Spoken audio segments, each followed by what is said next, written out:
আছে আমি সেভাবেই পড়ছি। আসসালামু আলাইকুম রাসেল ভাই, আশা করি ভালো আছেন। আমি সাদিক আল শাহরিয়ার সকাল। আমার বাসা রাজশাহীর বাঘমারায়। আমি ভূত FM এবং ভূত.com-এর একজন নিয়মিত শ্রোতা হলেও এটি আমার প্রথম ঘটনা। ভালো লাগলে পড়ে শোনাবেন। ঘটনাটি সিলেক্ট হলে অবশ্যই জানাবেন। ঘটনাটি আমি সকাল, আমার বন্ধু রায়হান পারভেজ আলিফ ও আমার ছোট ভাই ইবনে সিনা শুভ মিলে সংগ্রহ করেছি এবং একসাথে লিখতে বসলাম। ঘটনাটি ঘটে আমাদের আরেক বন্ধুর নানুর সাথে। সঙ্গত কারণে আমি আমার বন্ধুর নাম শেয়ার করলাম না। আমি তার ছদ্মনাম দিলাম রাজু। তার দেশের বাড়ি নাটোরের সিংড়ায়। এই তো কিছুদিন আগের কথা। আমি, আলিফ, শুভ এবং রাজু কোনো এক বৃষ্টিস্নাত রাতে টং দোকানে এক চায়ের আড্ডায় জিন ভূত সম্পর্কিত কথা উঠলে রাজু বলে তার নানুর এরকম একটি ঘটনা রয়েছে। এ কথা শোনা মাত্র আমরা তাকে চেপে ধরি গল্পটি শোনানোর জন্য। সে রাতে এরকম গল্প প্রথমে বলতে না চাইলেও পরবর্তীতে আমাদের তিনজনের চাপাচাপিতে ও বলতে শুরু করে। যাই হোক, আর সময় নষ্ট না করে চলুন ঘটনাটি আমার বন্ধু রাজুর ভাষায় শুরু করা যাক।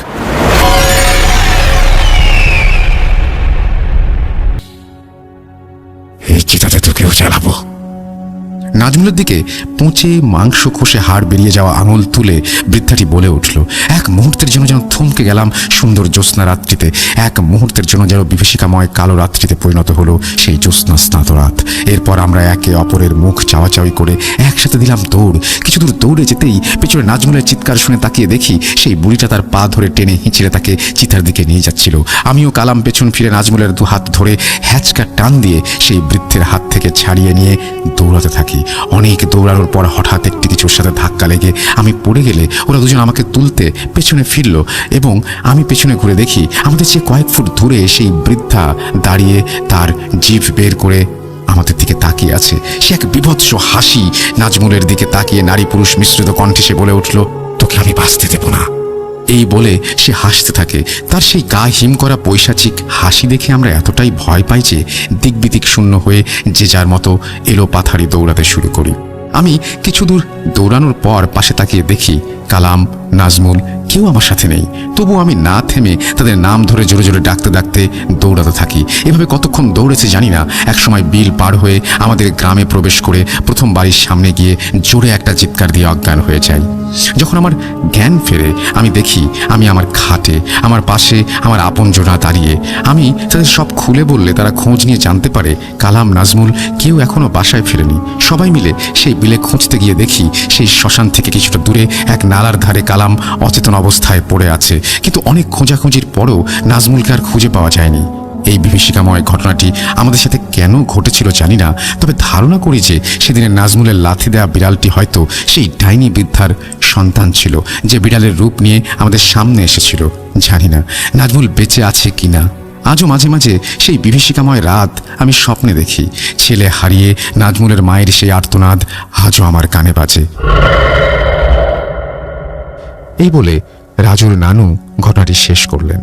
রাজু স্পষ্ট দেখল তার নানুর চোখে জল কমে আগুনের আলোয় কিছুটা চকচক করে উঠল। হয়তো সেই বিভীষিকাময় রাতের বন্ধুকে হারানোর কষ্টের বহিঃপ্রকাশ ছিল সেটা।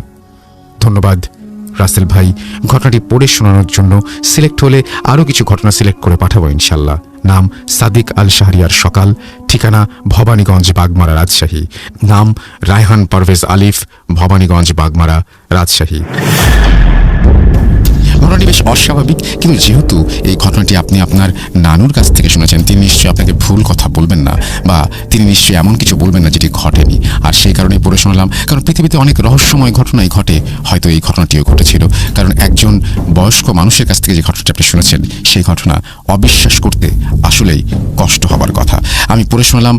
ঘটনাটি কেমন এই বিচারের ভার আপনাদের ওপর, আপনারা যারা শুনছিলেন। আমাদের পাঠিয়ে দিন আপনাদের পছন্দের ঘটনা, এবং সেরা ঘটনাটি পাঠাতে হলে আমাদের ইমেল অ্যাড্রেসটি মনে রাখুন। আমাদের ইমেল অ্যাড্রেস হচ্ছে rasel.bhoot.com@gmail.com। আপনার নাম, ঠিকানা এবং ফোন নাম্বার সহ আপনার জীবনে ঘটে যাওয়া সেরা ঘটনা লিখে পাঠিয়ে দিন আমাদের কাছে। ঘটনা শুরুতে অবশ্যই উল্লেখ করুন ঘটনাটি আপনি স্টুডিওতে এসে শেয়ার করতে চান, নাকি আপনি চান আপনার ঘটনা আমরা পড়ে শোনাই। আমাদের ফেসবুক পেজ হচ্ছে www.facebook.com/rasel.স্বাধীন। আমাদের ইউটিউব চ্যানেলটি সাবস্ক্রাইব করুন, আমাদের ফেসবুকের সাথে কানেক্টেড থাকুন, আমাদের ঘটনা পাঠিয়ে দিন আমাদের ইমেল অ্যাড্রেসে। আমরা চলে যাচ্ছি আমাদের পরের ঘটনায়।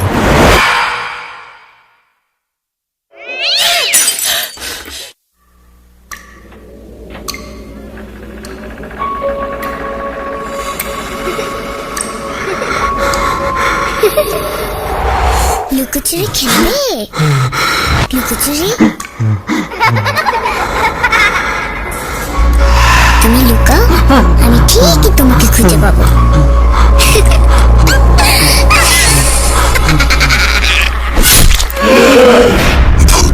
Voot.com with Russell.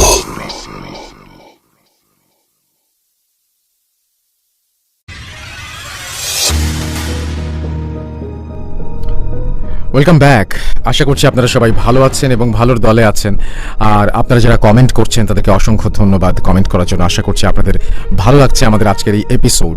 এবং আজকের এই বিশেষ এপিসোডে স্বাধীন মিউজিক অ্যাপে আমরা শুধুমাত্র প্রিমিয়াম সাবস্ক্রাইবারদের জন্য একটি শো এর আয়োজন করেছি। এবং সেই সাথে আরও একবার আপনাদের জানিয়ে রাখি যে আমি এসেছি বিঞ্জের একটা ইভেন্ট থেকে, যেটি ছিল বিঞ্জ গালা নাইট। সেখানে আজকে শন লঞ্চ করলো বিঞ্জ এবং আগামী বছরের প্ল্যান তারা শেয়ার করলো। এবং আশা করছি হরর ফিল্মের বিশেষ প্ল্যাটফর্ম হবে বিঞ্জ। এবং আমরা আসলে সত্যি কথা বলতে এমনভাবে হরর নিয়ে কোনো চিন্তা করিনি, হুট করে একটা হরর বানিয়ে ফেললাম, এরকম কোনো জায়গা বা এরকম কোনো কাজে আমরা বিশ্বাস করি না। তো আমার মনে হয় যে সামনে আপনাদের আরও ভালো কাজ আমরা উপহার দিতে পারবো এবং আমাদের আশা শুধুমাত্র আপনাদের ভালো লাগানো। আর সবচেয়ে বড় ব্যাপার যেটা, সেটা হচ্ছে অন্য সব হরর ফিল্মের সাথে আমাদের হরর ফিল্মগুলোর পার্থক্য হচ্ছে এগুলো আপনাদের ফিল্ম, আপনাদের পাঠানো ঘটনা থেকে বানানো ফিল্ম এবং আপনাদের মতো করে আর কেউ বুঝবে না এটার মর্ম কতটুকু। খুব সাধারণ মানুষের কাছ থেকে উঠে আসা ঘটনা নিয়ে বানানো হচ্ছে বিঞ্জের ভূত.com এর ফিল্মগুলো। সুতরাং অবশ্যই আমাদের এই ফিল্মগুলো আপনারা দেখবেন। আজকে বিঞ্জ লঞ্চ করেছে, বিঞ্জ অ্যাপে গিয়ে আপনারা দেখতে পারেন। এবং বিঞ্জে বিস্তারিত জানতে গেলে হলে আপনারা বিঞ্জের পেজে ভিজিট করুন। ফেসবুক পেজ রয়েছে, ওয়েবসাইট রয়েছে, সেখানে গিয়েও আপনারা কিন্তু দেখে আসতে পারেন। যাই হোক, আমরা চলে যাব আমাদের পরবর্তী ঘটনায়। আমাদেরকে ইমেল করতে হলে আমাদের ইমেল অ্যাড্রেস হচ্ছে russell.voot.com@gmail.com। কোনো কথা হবে না, আপনারা সরাসরি আমাদের ঘটনা পাঠিয়ে দিন।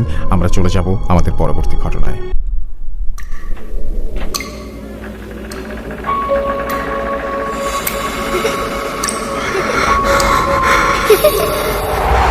লুকোচুরি খেলবে? লুকোচুরি তুমি লুকাও, আমি ঠিকই তোমাকে খুঁজে পাবো।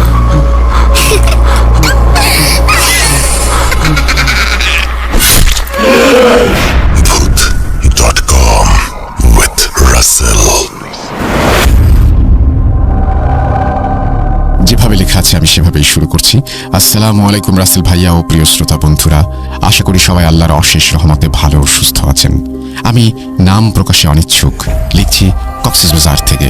আমার পক্ষে ঢাকায় গিয়ে ঘটনা শেয়ার করা সম্ভব নয়, তাই আমি চাই আপনি আমার ঘটনাটি পড়ে শোনান। আমার বাবা সরকারি খাদ্য গুদামে চাকরি করে, সে সুবাদে আমাদের পরিবার খাদ্য গুদামের কোয়ার্টারে থাকে। আজকের ঘটনা যাকে নিয়ে, তার নাম শামসুল আলম। তিনি পেশায় একজন বিআরটিসি ট্রাকের ড্রাইভার। 2020 সালে বর্ষার মৌসুমে শামসুল আলম কোনো এক খাদ্য গুদাম থেকে আমাদের খাদ্য গুদামে চাল নিয়ে আসে, কিন্তু প্রচুর বৃষ্টি থাকার কারণে তার চালগুলো রিসিভ করে গুদামে সংগ্রহ করা সম্ভব হচ্ছিল না, যার কারণে খাদ্য গুদাম এবং কর্মকর্তাগণ তাকে ওয়েটিং রুমে অপেক্ষা করার পরামর্শ দেন। ওয়েটিং রুমে ফ্রি ওয়াইফাই থাকায় আমিও অনেক সময় ওয়েটিং রুমে বসে ইন্টারনেট ব্যবহার করতাম। শামসুল আলমের সাথে প্রথম পরিচয় হয় ওয়েটিং রুমে। শামসুল আলম ও তার সহযোগী অর্থাৎ গাড়ির অ্যাসিস্ট্যান্ট ওয়েটিং রুমে ঢুকে প্রথমে লম্বা করে একটা সালাম দেয়।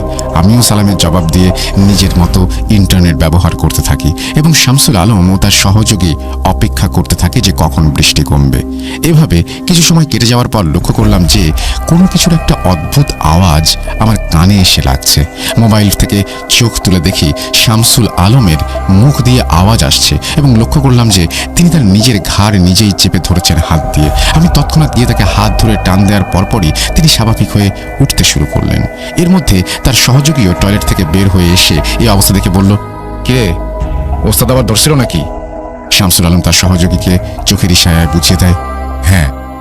2-3 মিনিট পর শামসুল আলম বড় বড় কণ্ঠে আয়াতুল কুরসি ও অন্য দোয়া দুরূদ পড়ে নিজের শরীরে ফু দিতে থাকে। আমি যখন ওদের থেকে এরকম আচরণের কারণ জিজ্ঞেস করি তখন তারা আমাকে এড়িয়ে যায় এবং ওয়েটিং রুম ত্যাগ করে। আমিও বুঝতে পারি এটা প্যারানর্মাল বিষয়। বেশ কিছু সময় অতিবাহিত হওয়ার পর ওয়েটিং রুমে শামসুল আলমের সহযোগীকে একা পেয়ে আবার জিজ্ঞেস করি, ওনার ঘটনা কি, উনি হঠাৎ করে এরকম আচরণ করার কারণ কি? তখন সহযোগী বলে, ওস্তাদের সম্পূর্ণ ঘটনা আমিও জানি না, শুধু এটুকুই জানি যে ওই খারাপ জিনিসটা ওস্তাদ যখন বয়স 7 বছর তখন থেকে তার সাথে আছে। এ থেকে আমি আর বেশি কিছু জানি না, কারণ আমি ওনার সাথে চাকরি করি মাত্র 2 মাস হচ্ছে। ততক্ষণে তাদের চাল রিসিভ হয়ে গেছে। শামসুল আলম ও তার সহযোগী গুদাম ত্যাগ করে। ঘটনাটা সম্পূর্ণ শুনতে না পারায় আমার সেদিন অনেক খারাপ লেগেছিল, কারণ আমি ছোটবেলা থেকেই ভৌতিক ঘটনা শোনার ব্যাপারে বেশ আগ্রহী ছিলাম। এর প্রায় 2 বছর কেটে গেলে আমি ওই ঘটনা প্রায় ভুলে গিয়েছিলাম।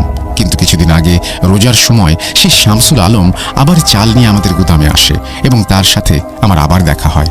তাকে চিনতে আমার একটুও ভুল হয়নি। তিনি আমাকে দেখা মাত্র চিনতে পারলেন।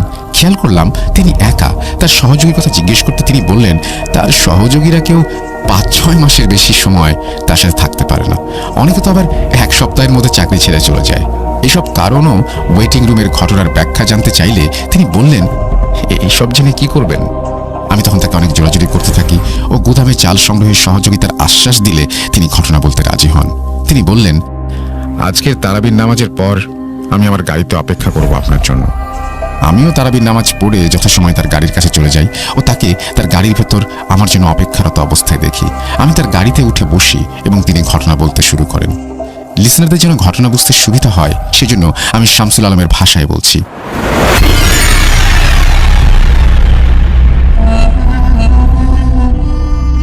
আমার জন্মের আগের ঘটনা, যে আমি আমার নানুর কাছ থেকে শুনেছিলাম। মুক্তিযুদ্ধের সময় আমার বাবা মা প্রাণ ভয়ে নিজের জন্মস্থান কক্সবাজার জেলার চকরিয়া উপজেলা হতে পালিয়ে বান্দরবান জেলার আলীকদম উপজেলায় স্থানান্তরিত হয়। বলে রাখা ভালো যে এর আগে আমার নানুর বাড়ির সবাইও প্রাণ ভয়ে আলীকদম উপজেলায় চলে যায়, কারণ আলীকদম পাহাড়ি এলাকা হওয়ায় সেখানে পাকিস্তানি হানাদার বাহিনীরা তেমন তৎপর ছিল না। সে সুবাদে আমার মা বাবা আলীকদম চলে আসে। তখন আলীকদমের বেশিরভাগ স্থানীয়রা ছিল ট্রাইবাল। তাদের কথায় বাঙালিদের চলতে হতো। তারা প্রথমে নানুদের বাসস্থান ও পরবর্তীতে আমার বাবা মায়ের বাসস্থান নির্ধারণ করে দেয়। নানুরা আমাদের আগে যাওয়ায় তাদের জন্য যে বাসস্থান নির্ধারণ করা হয়েছিল সেটি লোকালয় থেকে বেশ দূরে ছিল, যেখানে যাতায়াতের পথ ছিল ও আশেপাশের 4টা বাঙালি পরিবার ছিল বিধায় নানুদের কোনো অসুবিধা হয়নি। কিন্তু আমাদের জন্য যে বাসস্থানটা নির্ধারণ করা হয় তা ছিল লোকালয় থেকে অনেক দূরের জঙ্গলে, যেখানে যাতায়াতের কোনো পথ ছিল না। বাবা এ নিয়ে প্রতিবাদ করলে বাবাকে বলা হয়, আপনি লোকালয়ের আশেপাশে থাকতে পারবেন, যাতে কেউ আপনাকে বাধা দেবে না, কিন্তু লোকালয়ের আশেপাশের জায়গাগুলো তো ব্যক্তি মালিকানাধীন। এগুলোতে থাকতে হলে আপনাকে জায়গা ক্রয় করতে হবে। বাবার হাতে তখন টাকা না থাকায় বাবা মা বাধ্য হয়েই ওই জঙ্গলের জায়গায় বাসা তৈরি করে থাকতে শুরু করে। বাবা এবং মা দিনরাত পরিশ্রম করে মাটির দেয়াল, ওপরে গাছের ছাউনি, কোনো মতে থাকার জন্য একটা বাসা তৈরি করে ফেলে একটা সময়। লোকালয় থেকে আমাদের বাসায় আসা যাওয়ার একটাই পথ ছিল, তা হলো ওই ছোট্ট একটা পাহাড়ি ঝিরি। বাবা প্রতিদিন জঙ্গলে গিয়ে গাছ কেটে এনে বাজারে বিক্রি করত।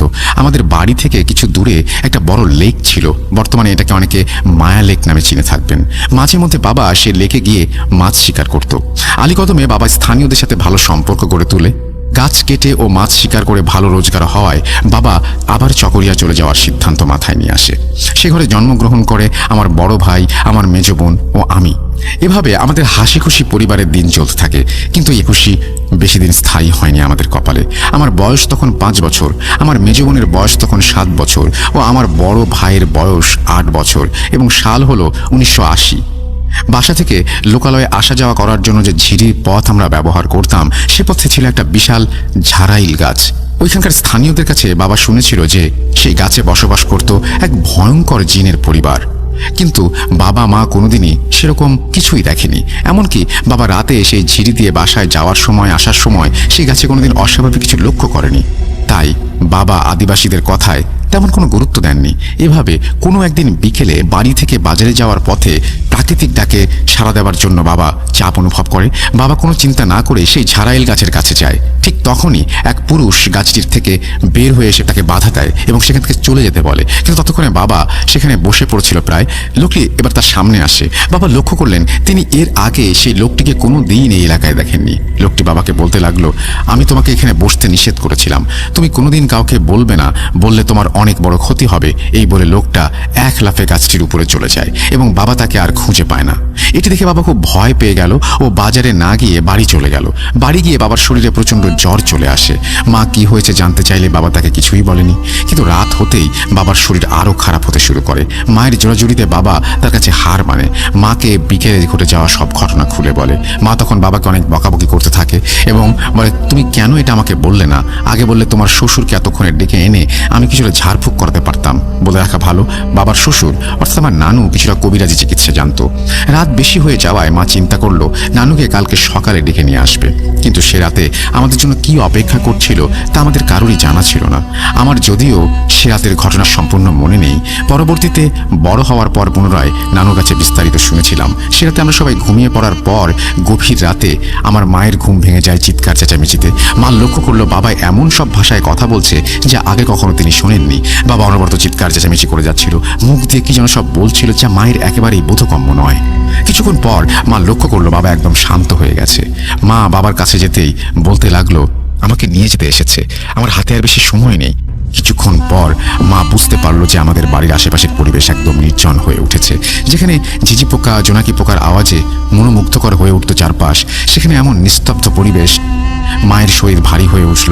মা নিজের বুকে ধরফর আওয়াজ অনুভব করতে পারলেন। মা বুঝতে পারলেন কোনো একটা বিমানের মতো শাঁসা শব্দ করে আমাদের বাসার চালের উপরে এসে বসলো। সেটা আমাদের চালের উপরে হাঁটাহাঁটি করছে। ওই জিনিসটা আসার সাথে সাথে বাবা অজ্ঞান হয়ে গিয়েছিল। কে এখানে? কে? মা এমন প্রশ্ন ছুড়ে দেওয়ার সাথে সাথে সেটা চাল থেকে ওই জিনিসটা বলতে শুরু করলো যে সে নাকি তাকে চিনবে না, সে নাকি ওই ঝাড়াইল গাছে বসবাস করে। এবং সে বলে, তোর যেমন স্বামী সন্তান আছে, আমারও এক স্ত্রী, এক ছেলে, এক মেয়ে রয়েছে। এমনকি আমার ছোট মেয়ে প্রতিদিন তোর ছোট ছেলের সাথে খেলাধুলা করতো, যা তুই জানিস না। তাই আমরা তোর পরিবারের কোনোদিন ক্ষতি করার চিন্তা করিনি। এমনকি তোর মেজ মেয়েকেও 2 দিন বড় বিপদ থেকে রক্ষা করেছি, যা তুই জানিস না। কিন্তু আজকে তোর স্বামী আমাদের বাসার সামনে যা করলো সেটা আমাদের সমাজের জন্য খুব অন্যায়। এটা বলে সে আমার কথা রাখেনি, তাকে বারণ করা সত্ত্বেও সে সেখানে বসে পড়ে। এর শাস্তি তাকে অবশ্যই পেতে হবে। এই বলে জিনটা আবারও শাঁ শাঁ শব্দ করে চলে যায়। যাওয়ার আগে জিনটা মাকে ওয়ার্নিং দিয়ে গিয়েছিল এই সম্পর্কে কে যেন কিছু না জানে। এভাবে রাত কেটে যাওয়ার পরদিন সকালেই আমার বাবা মারা যায়। এমন আকস্মিক মৃত্যুতে আমার দাদু ও নানুর বাড়ির সবাই হতবাক হয়ে যায়। সবাই আমার মাকে জোরাজুরি করতে থাকে মৃত্যুর মূল কারণ সম্পর্কে জানাতে। কিন্তু মা কোনো মতে সবাইকে মিথ্যা বলে ঘটনা থামাচাপা দেয়। দাদুর বাড়ির সবাই চলে গেলে আমরা কয়েকদিনের জন্য নানুর বাড়িতে থাকার জন্য চলে যাই। মা সবাইকে বোঝাতে পারলেও আমার নানু কিন্তু কোনো মতে তার মেয়ের কথা বিশ্বাস করেনি। কারণ একজন বাবা তার মেয়ের চোখ দেখলে বুঝতে পারে সে সত্যি বলছে না মিথ্যা বলছে। নানু মাকে প্রেশার দিতে থাকে যেন মা সব ঘটনা খুলে বলে। নানু মাকে অভয় দিতে থাকে, বলে তোর কোনো ক্ষতি হবে না, তুই শুধু সত্যি কথা বল। নানুর অভয় পেয়ে মা নানুকে সমস্ত ঘটনা খুলে বলে। ঝাড়াইল গাছের জিনের কথা শুনে নানুর মুখ বিষণ্ণ হয়ে যায়। তিনি বলতে থাকেন, ওই জিনগুলো খুবই শক্তিশালী জিন, এদের শক্তির কাছে পেরে ওঠা কারো পক্ষে সম্ভব নয়। এরা ওই গাছে বসবাস করছে 300 বছর ধরে। আমি যতদিনের সমাধান করতে না পারি ততদিন তোরা ওই বাসায় যাবি না। সেদিন রাতে নানু তার বাসায় থাকা একটি জিনের সাহায্য নেওয়ার চেষ্টা করে। অনেক চেষ্টার পরে সেই জিনটি আসলে নানু তার কাছে আমাদের পরিবারের সাথে ঘটে যাওয়া ঘটনার কারণ জানতে চায়। জিনটি বলে, আমি তখন বিস্তারিত কিছু জানি না, তবে আমি কালকে এই ঘটনার বিস্তারিত জেনে আপনাকে জানাতে পারবো। এর পরের দিন জিনটি এসে বিস্তারিত বলা শুরু করে। এর আগেও আপনাকে ঝাড়াইল গাছের বড় জিনের ব্যাপারে বলেছিলাম, যারা এলাকার সবচেয়ে শক্তিশালী ও পুরনো পরিবার। এখন আবার বলছি, আপনার জামাই আর মেয়ে যখন থেকে সে ঘরে বাস করা শুরু করে তখন থেকে সে জিন ও তার পরিবার তাদের উপর নজর রাখছিল। জিনটি আমার মাকে বলেছিল, আপনার মেজ মেয়ের বয়স যখন 5 বছর তখন সে দুপুরে আপনাদের বাড়ির আশেপাশে জঙ্গলে ঘুরে বেড়াতো। সে সময় জঙ্গলের এক জিন আপনাদের মেয়েকে পছন্দ করে। সে জিনটি আপনাদের মেয়েকে 2 বার তাদের রাজ্যে নিয়ে যেতে চেয়েছিল, কিন্তু ঝাড়াইল গাছের সেই জিনগুলো 2 বারই আপনার মেয়েকে রক্ষা করে। এর বেশ কিছু কারণ ছিল বটে। সেই জিনের ঘরে জন্ম নেয়া ছোট মেয়েটি আপনার ছোট ছেলের সাথে বড় হচ্ছিল। তারা 2 জন একে অপরের সাথে খেলাধুলা করত এবং আপনার জামাই যে কাজটি করেছে তাকে বারণ করা সত্ত্বেও যখন কথা শুনি তখন রাগান্বিত হয়ে ওঠে এবং আপনার হাজবেন্ডকে মেরে ফেলে। এখন সমস্যা হলো যে সেই জিনটি আপনাকে বলেছিল তাদের কথা কাউকে না বলতে, কিন্তু আপনি আপনার বাবাকে বলে দিলেন। এখন সেই জিনটি আপনার ও আপনার ছেলে মেয়েদের পেছনে পড়ে থাকবে। এর থেকে পরিত্রাণের কোনো উপায় আমার জানা নেই। এই বলে জিনটি চলে যায়। এটা শোনার পরের দিন রাতে নানু আরেকটা শক্তিশালী জিনের সাহায্য খোঁজে। জিনটি সাহায্য করার আশ্বাস দিয়ে চলে যায়। 2 দিন পর জিনটি নানুর বাসায় এসে হাজির হয় এবং বলে, আমি আপনার সমস্যার কোনো সমাধান করতে না পারায় আমি আমার ওস্তাদের সাহায্য খুঁজি এবং ওস্তাদকে জিজ্ঞেস করায় সে বলেছিল তিনি নাকি গারাঙ্গিয়া মাদ্রাসার ছাত্র ছিল, সেখানে বড় হুজুর তার ওস্তাদের কাছে এই সমস্যাটা নিয়ে গেলে ওস্তাদ কিছু নিয়ম বলে যা শামসুল আলমের মনে নেই বর্তমানে। জিনটি সেই নিয়মগুলো বলেও ওস্তাদের দেয়া 4টি শক্তিশালী তাবিজ দেয় আমাদের 4 জনের জন্য। জিনটি বলে এই তাবিজগুলো সবাই একসাথে পড়বে এবং যতদিন সবার বয়স 49 না হয় ততদিন এই তাবিজগুলো পড়ে থাকতে হবে। এই বলে জিনটি চলে যায়। তার কথা মতো আমরা তাবিজগুলো পড়ে নেই এবং সে বাসায় আবার চলে যায়। বাসায় চলে যাওয়ার দিন রাতে মা খেয়াল করে জিনটি আবার আগের মতো বিমানের মতো শাঁ শাঁ শব্দ করে আমাদের সামনে এসে হাজির হয়েছে। সে বলতে থাকে, তুইও তোর স্বামীর মতো কথা রাখলি না, তোকেও তোর স্বামীর কাছে পাঠিয়ে দিতে হবে। তবে তোর ছোট ছেলের প্রতি আমার মেয়ের নজর আছে, তাকে আমাদের সাথে নিয়ে যাব। তোর মেজ মেয়েকেও আমরা রক্ষা করব না, তাকেও সুযোগ পেলে আমি নিয়ে যাব এবং জঙ্গলের ওই জিনকে দিয়ে আসব। এই বলে জিনটি শাঁ শাঁ শব্দ করে চলে যায়। পরদিন মা নানুকে গিয়ে কালকে রাতের ঘটে যাওয়া ঘটনা বলে। নানু মাকে অভয় দিয়ে বলে, এখন সে শুধু তোদের ভয় দেখাচ্ছে, তাবিজ থাকাকালীন সে কোনো ক্ষতি করতে পারবে না। মা নানুর কথা শুনে কিছুটা স্বস্তি নিয়ে বাসায় চলে আসে। এর কিছুদিন পর আমার মেজ বোন তার খালার সাথে শ্বশুর বাড়িতে বেড়াতে যায়। মেজ বোনের বয়স তখন ছিল 7 বছর। 3-4 দিন বেড়ানোর পর সে মামার সাথে নানুর বাড়ি চলে আসে। সেদিন বিকেলে মামা তাকে বাসায় ছেড়ে দেওয়ার উদ্দেশ্যে রওনা দেয়। আমার মেজ বোন সেই ঝাড়াইল গাছের কাছে আসলে লক্ষ্য করলো যে সে গাছ থেকে তাকে কেউ সুমি সুমি বলে ডাকছে। আমার মেজ বোনের নাম সুমি ছিল। সুমি গাছের দিকে তাকাতে দেখতে পায় এক মধ্যবয়সী লোক, তার সাথে এক মহিলা, এক মাঝবয়সী ছেলে ও একটি ছোট মেয়ে, সবাই তাকে একসাথে ডাকছে ও বলছে, আজকে আমরা তোমাকে নিতে আসব, তুমি রেডি হয়ে থেকো। সুমি মামাকে বলল, মামা ওরা আমাকে ডাকছে কেন? মামা গাছের দিকে তাকিয়ে ও আশেপাশে তাকিয়ে চোখ বুলিয়ে নিয়ে বলে, কে ডাকছে তোমাকে? আমি তো কাউকে দেখতে পাচ্ছি না, কারো আওয়াজও শুনতে পাচ্ছি না। সুমি গাছের দিকে আঙুল তাক করে বলল, ওরা ডাকছে। মামা বলল, এখানে কেউ নেই, তুমি ভুল দেখছো। এই বলে সুমিকে বাসায় দিয়ে আসে এবং রাতে মামা তার বাসায় ফেরত চলে যায়। মামা ও সুমি মাকে বিকেলে তাদের সাথে ঘটে যাওয়া ঘটনা বলে দেয়। মা কিছুটা ভয় পেয়ে তাড়াতাড়ি সুমির গলার তাবিজটা আছে কিনা চেক করে, কিন্তু তাবিজটি ঠিক জায়গায় ছিল। মা তখন ভাবে হয়তো তাদের আবার ভয় দেখানোর চেষ্টা চলছে। মা সুমিকে বলল, ওসব কিছু না, ওরা এমনি তোর সাথে দুষ্টুমি করছিল। কিন্তু সুমি মনে মনে কিছুটা ভয় পেয়েছিল এবং সেদিন রাতে তার জ্বর চলে আসে। মা সেদিন রাতে স্বপ্নে দেখে একটি লোক আবার তার সামনে শোঁ শোঁ শব্দে এসে উপস্থিত হয়। মা সেদিন স্বপ্নে জিনটির আকৃতি দেখে। আকৃতি বললে ভুল হবে, কারণ সে সম্পূর্ণ মানুষই ছিল। তাকে দেখে ভয় পাওয়ার কোনো কারণ ছিল না, এমন মন্তব্য আমার মায়ের। মানুষরূপী সেই জিনটি মাকে বলেছিল, আজ তোর মেয়ের শেষ রাত, আজকে সুমিকে ভালো মতো দেখে নে, কারণ কালকে থেকে আর তোদের সুমিকে দেখতে পারবি না। এটা বলে সাথে সাথে তার ঘুম ভেঙে যায়। মা দুঃস্বপ্ন ভেবে উড়িয়ে দেয়। সেদিন সকালে আমাদের বোন ঘুম থেকে ওঠে না। মায়ের অনেক ডাকাডাকির পর সে ঘুম থেকে ওঠে না। পরে একজন গ্রাম্য চিকিৎসক ডেকে আনার পর জানতে পারলাম আমার বোন আর জীবিত নেই। একমাত্র বোনের মৃত্যুতে আমার দাদু ও নানুর বাড়িতে সবাই শোকাহত। দুজনের এমন আকস্মিক মৃত্যুতে ব্যাপারটা এখন প্রশাসন ও পার্বত্য জেলার সেনাবাহিনীর জোন পর্যন্ত যায়। 2 মাস অনেক কষ্টের পর পুলিশ কোনো কুল কিনারা করতে না পেয়ে মামলার রফা দফা করে দেয়। এই 2 মাসে আম্মু প্রায় পাগল হয়ে গিয়েছিল। বোনের মৃত্যুর পর আমরা নানুর বাসায় চলে গিয়েছিলাম, কারণ আম্মু তখন বাসার কোনো কাজ করতো না, এমনকি রান্নাও করতো না, যার কারণে নানু আমাদের সবাইকে নানুর বাসায় নিয়ে যায়।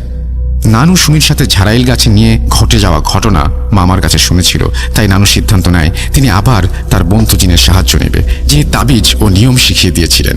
এভাবে কোনো একদিন রাতে সেই জিনকে আবারও হাজির করা হয়। সুমির মৃত্যুর কারণ জানতে চায়। জিনটি বলে, সুমি তার খালার সাথে শ্বশুর বাড়িতে যখন বেড়াতে যায় তখন সুমি সমবয়সী কয়েকজনের সাথে দুষ্টুমির ছলে তার গলার তাবিজ খুলে ফেলে ও বন্ধুদের হাতে দেয়। সেই বন্ধুদের একজন ছিল ছদ্মবেশী জঙ্গলের ওই জিন। জিন সুমিকে পছন্দ করেছিল। সেই জিন তাবিজটি হাতে নিয়ে পরিবর্তন করে আবার সুমিকে দিয়ে দেয়। সুমির বয়স তখন কম হওয়ায় সেই ব্যাপারটি সে বুঝতে পারেনি।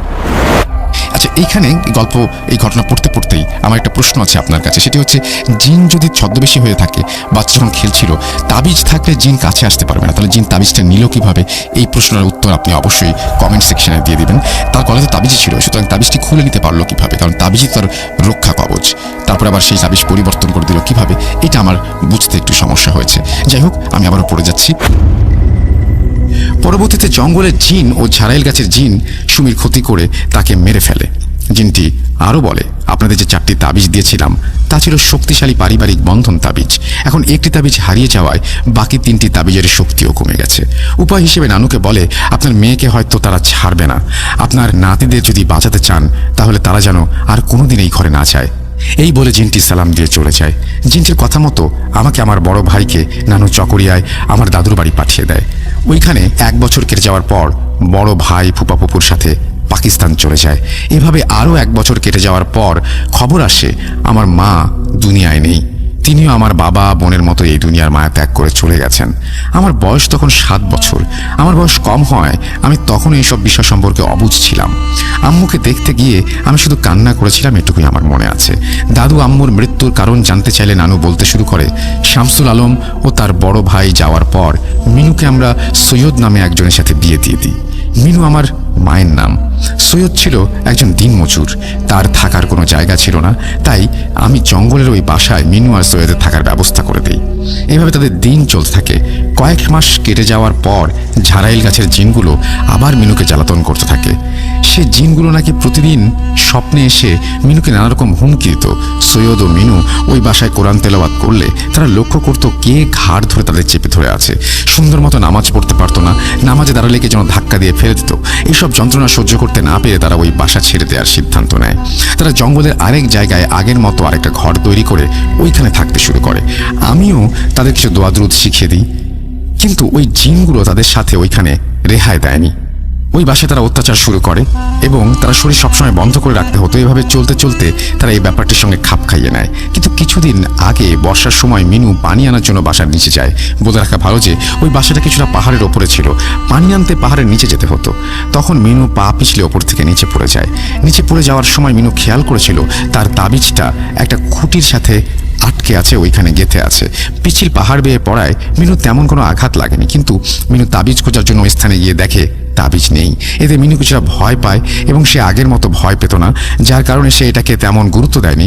ওই জিনগুলো আবারও তখন বিমানের মতো করে আসে এবং তাদের টিনের চালে এসে বসে। যখন জিনগুলো আসতো তখন মিনু অজ্ঞান হয়ে যেত। এভাবে মিনু আস্তে আস্তে দুর্বল হতে থাকে, কারোর সাথে কথা বলতো না, এমনকি এমন অবস্থা হয়েছিল যে নিজের স্বামী ছাড়া আর কাউকে চিনতো না। এভাবে চলতে চলতে কালকে সে মারা যায়। আম্মুর দাফনের পর দাদু আমাকে নিয়ে চকরিয়া চলে যাওয়ার জন্য প্রস্তুতি নিচ্ছিল। তখন আমি কেন যেন বেঁকে বসি। আমি বলি, আমি দাদুর সাথে যাব না, আমি নানু মামাদের সাথে থাকবো। দাদু আর আমাকে তার সাথে নিয়ে আসার জন্য জোরাজুরি করেননি। তিনি নানুকে বলেন, আচ্ছা বেশ, শামসুল না হয় এখানেই থাকুক কয়েকদিন, পরে আপনি দিয়ে আসবেন আর কি। নানুও হ্যাঁ সম্মতি দেয়। কিন্তু পরবর্তীতে আমি আর দাদুর বাড়ি ফেরত যাইনি, কারণ আমার নানুর বাড়িতে বেশি ভালো লাগতো। দাদু ও চাচা 2 বার আমাকে নিতে এলেও আমি কোনো মতে যেতে রাজি হইনি তাদের সাথে। এটুকু পর্যন্ত আমি নানু থেকে শুনেছিলাম। এখন আসি আমার ঘটনায়। ছোটবেলা থেকে আমি নাকি শান্ত স্বভাবের ছিলাম, বিশেষ প্রয়োজন ছাড়া নাকি তেমন কান্না করতাম না। আম্মু আমাকে এক জায়গায় বসিয়ে সারাদিন সেই স্থানেই বসিয়ে রাখতো, আমি খেলা করতাম একা একা। আম্মু আব্বু এই ব্যাপারটা নাকি স্বাভাবিকভাবে ধরে নিয়েছিল। কিন্তু ঝাড়াইল গাছের ঘটনার পর সবাই বুঝতে পারে আমি সারাদিন কার সাথে খেলা করতাম। তবে এই সব ব্যাপার বন্ধ হয়ে যায় তখন থেকে, যখন আমরা তাবিজ ব্যবহার শুরু করি। তবে নানুর বাসায় কিছুদিন থাকার পরে সবাই লক্ষ্য করে আমার সাথে সেই তাবিজটি আমার গলায় নেই। এটি কিভাবে হারিয়ে গিয়েছিল আমি নিজেও জানি না। এর কয়েক বছর পরের ঘটনা, তখন আমি একটা হেফজোখানায় পড়ি। মাসে 2 বার করে নানুর বাসায় যেতাম। এভাবে কোনো একদিন নানুর বাড়ি যাওয়ার জন্য রওনা দিয়েছিলাম। সন্ধে হয়ে যাওয়ায় তখন বন্ধুরা যেতে বারণও করেছিল, কিন্তু আমি তাদের কথা না শুনেই হাঁটা দিলাম। তখন ছিল শীতকাল। বাসায় আসার পথে এশার নামাজও পড়েছিলাম, কিন্তু তখন শুধু আর কিছু পথ বাকি ছিল বাড়ি থেকে। বাসায় আসার পথে কোনো একটা ছোট বিল পড়ে। বিলের পরেই আমাদের সেই গ্রাম, সেখানে নানুর বাসা। শীতকাল হলেও তখন তেমন কোনো বেশি কুয়াশা ছিল না।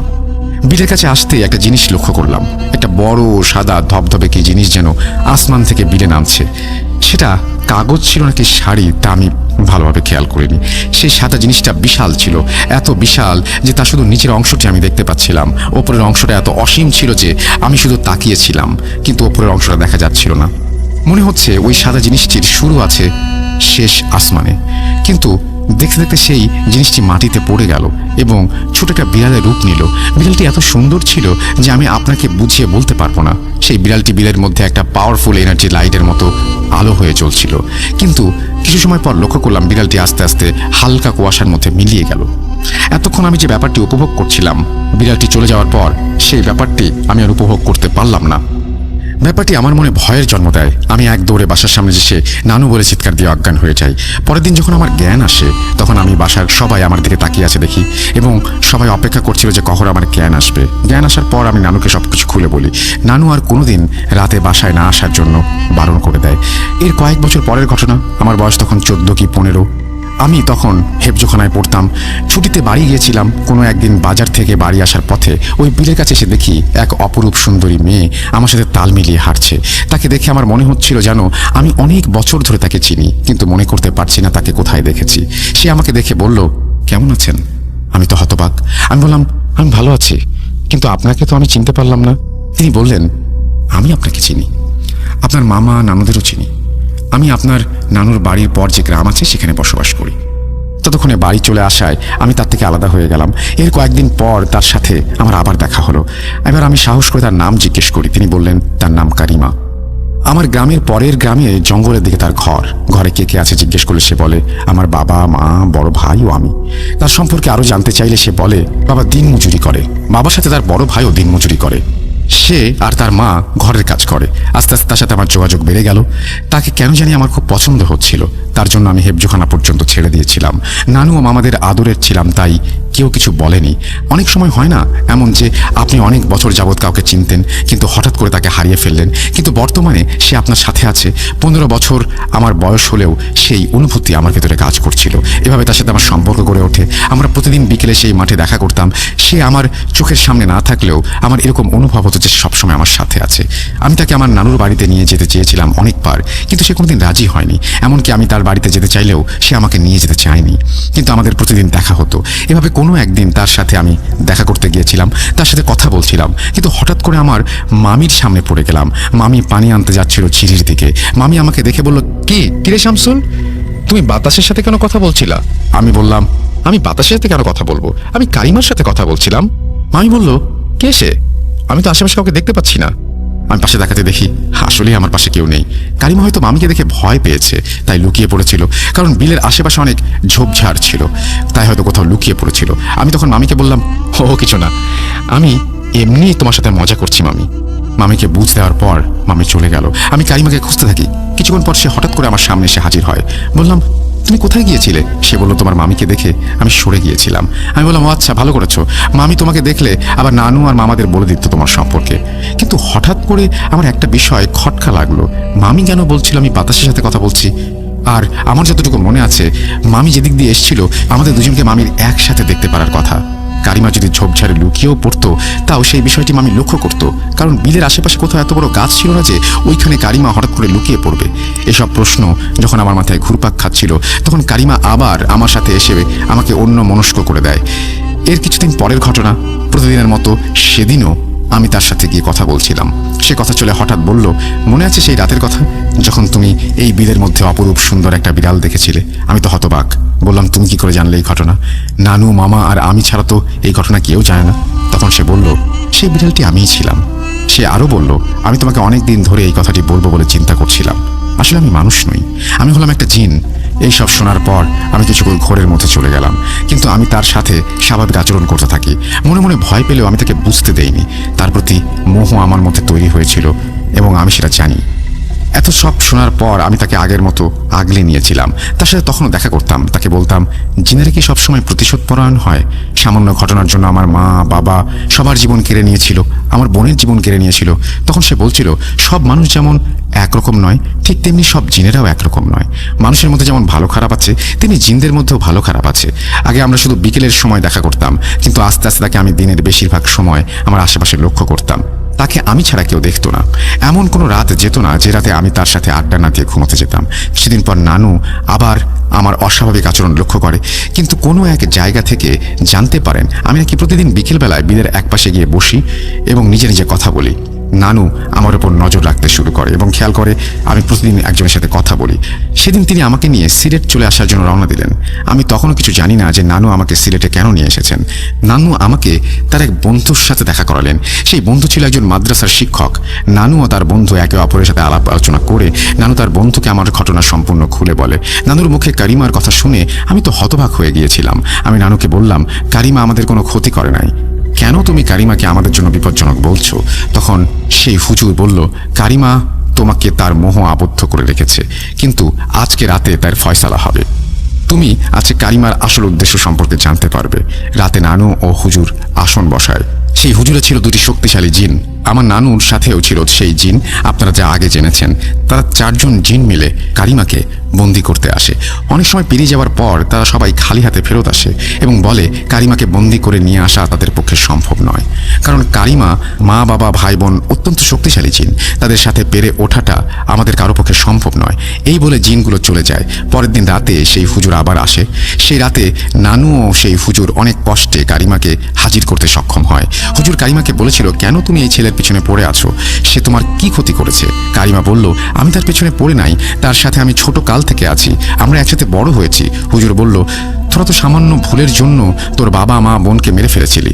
তখন আমি বুঝতে পারি এই সেই জিনের পরিবার, এর সদস্য যারা আমার পরিবারকে ধ্বংস করে দিয়েছে। আমি সাথে সাথে বলে উঠি, ছদ্মবেশী শয়তান, তোরা আমার পরিবারের সবাইকে মেরেও ক্ষান্ত হোসনি, এবার তোরা আমাকে মারার জন্য প্ল্যান করছিস? কারিমার সাথে সাথে বলে উঠল, না না, আমি আমার বাবা মার মতো নই, আমি তোমাকে অনেক পছন্দ করি। তোমাকে যদি মারার মতো হতো তাহলে আমি তোমাকে এতদিন মেরে ফেলতে পারতাম। তখন তাকে দেখে আমার খুব রাগ হচ্ছিল। আমি হুজুরকে বললাম, বন্দি করুন একে, একে আমি আর দেখতে চাই না। হুজুর ও নানু আগে থেকে প্রস্তুত ছিল তাকে বন্দি করার জন্য। প্রস্তুতি অনুযায়ী তাকে বন্দি করে ফেলা হয়। হুজুর নানুকে বলল, এই জিনটি বন্দি, কিন্তু এর বড় সমস্যা অপেক্ষা করছে আপনাদের জন্য। যখন কারিমার পরিবার জানতে পারবে তাদের মেয়েকে বন্দি করা হয়েছে, তখন তারা আপনাদের উপর প্রতিশোধ নেওয়ার জন্য উঠে পড়ে লাগবে। এর জন্য কিছু নির্দিষ্ট নিয়ম কাজ করার পর আপনাদের আর কিছু করতে পারবে না।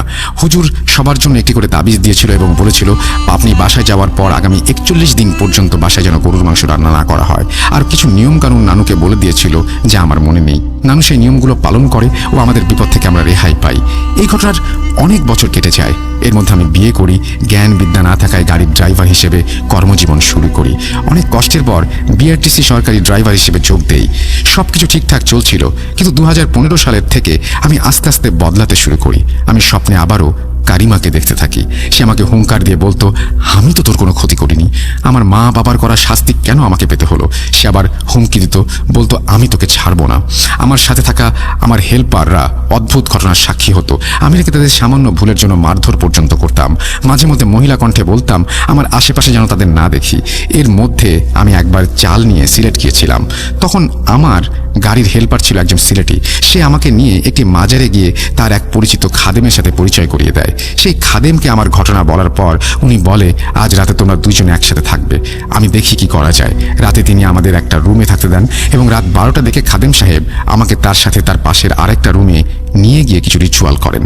এরপর তিনি আমাদের সেদিনের মতো ঘুমাতে যেতে বলেন এবং তার পরের দিন সকালে তিনি আমাদের বিস্তারিত জানাবেন বলে জানান।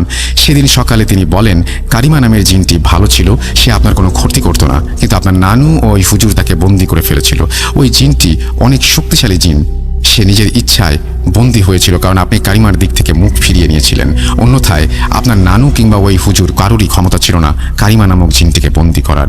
ওই হুজুর এমন সিস্টেম করে দিয়েছিল যাতে কারিমার পরিবার আপনার কোনো ক্ষতি করতে না পারে।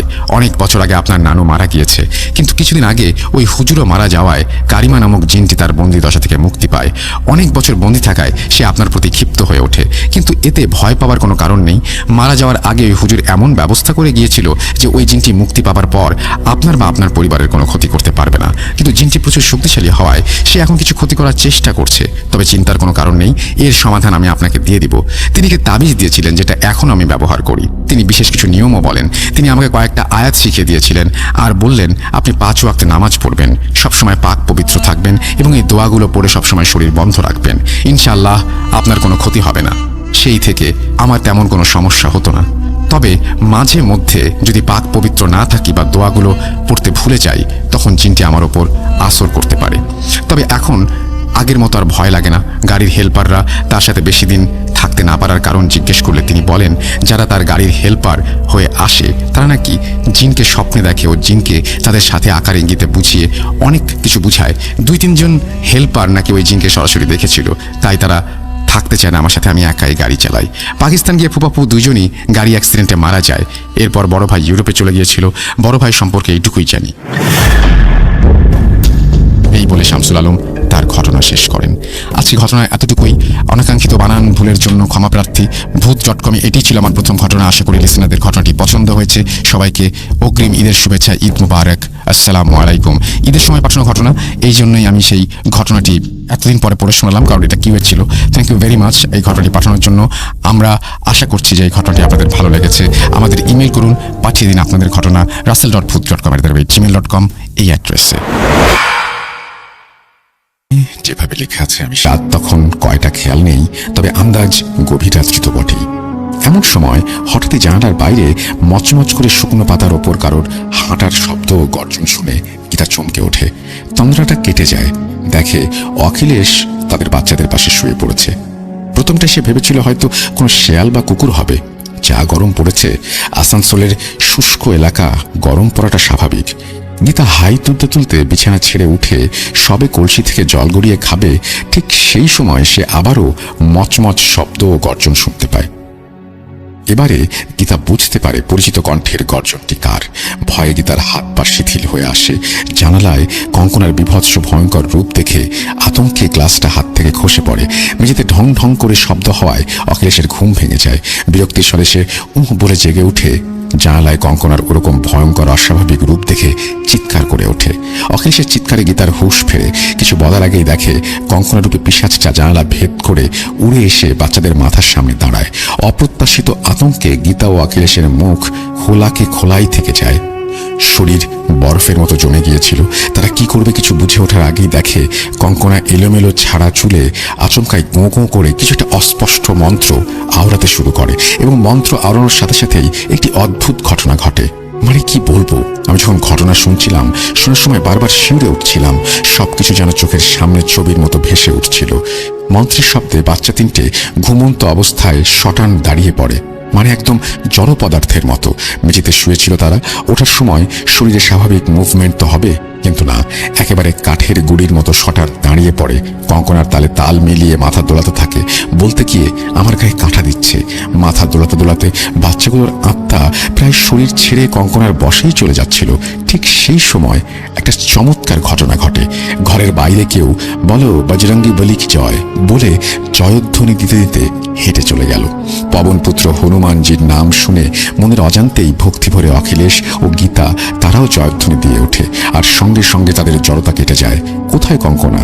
দেখে কঙ্কনা কোথাও নেই। তারা দৌড়ে যায় বাচ্চাদের কাছে। বাচ্চারা স্বাভাবিকভাবেই ঘুমোচ্ছে। তখন অখিলেশ ও গীতার মধ্যে এই হুঁশটা নেই যে ছুটে গিয়ে জানালা বা দরজা খুলে দেখবে যে এত রাতে কে বালাজি ভগবানের জয়ধ্বনি দিয়ে গেল। গীতা বাচ্চাদের জাগানোর চেষ্টা করে বিফল হয়। বাচ্চা গভীর নিদ্রায় আচ্ছন্ন। একটু আগে কি ঘটে গেল তারা কিছুই বুঝতে পারছে না। তবে যাই হোক, ভগবানের কৃপায় বাচ্চারা যে সুস্থ আছে। স্বাভাবিক মিশুক টাইপের হয়, অন্যের বিপদে ঝাঁপিয়ে পড়ে। উনিও সেই উদ্দেশ্য নিয়ে ওইদিকে খুব টান পায়ে